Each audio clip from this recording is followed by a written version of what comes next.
一个人，一首歌，一段爱情，什么是你永远不会忘记的呢？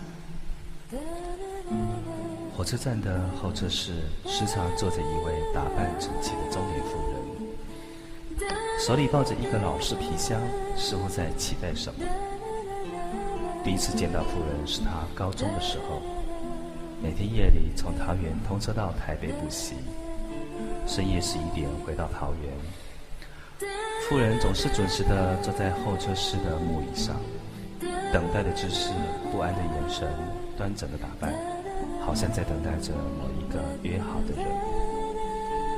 起先他并没有特别留意他，可是时间一久，尤其是没有旅客的时候，妇人就格外显得孤寂。有一天，他终于下定决心，在候车室等待那妇人离去，一直到深夜1点，妇人才站了起来，走到候车室的黑板前，用粉笔写下：谁等你没等到，我先走了，应留。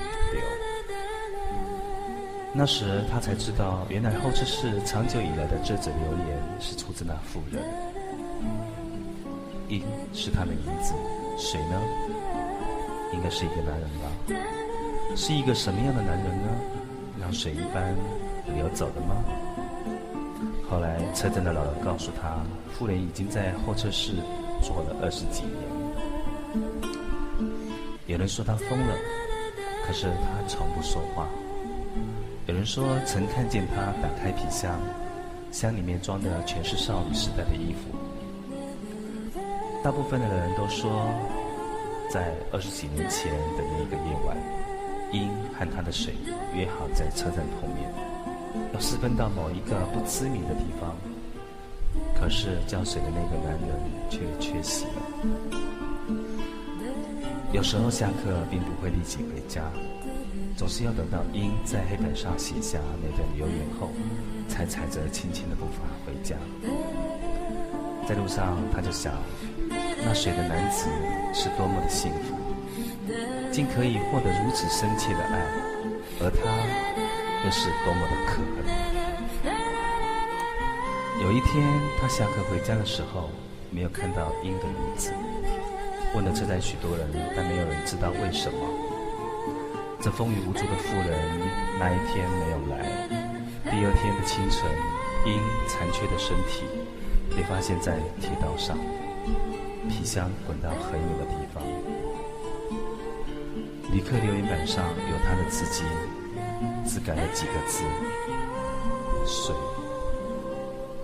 等你30年，我先走了，应留。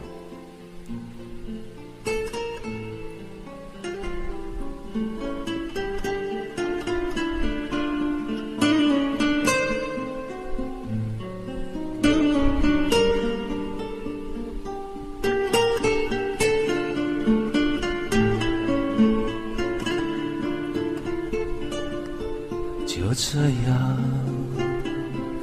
断了线，就真这样不再相见，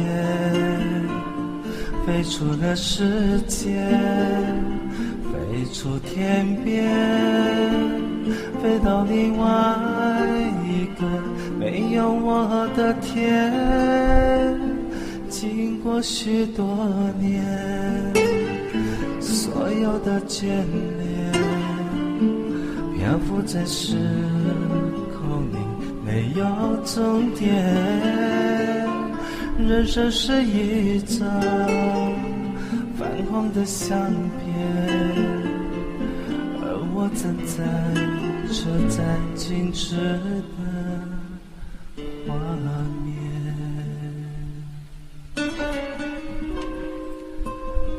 靠在留言板的墙壁上，用力捶打自己的胸口，因觉痛的心酸而落下泪来。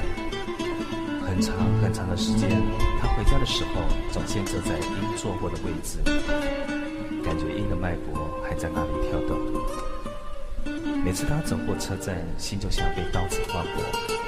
10几年后，他父亲过世的时候，他才知道个小名，叫做水。我们爱过的歌，原来还在心里。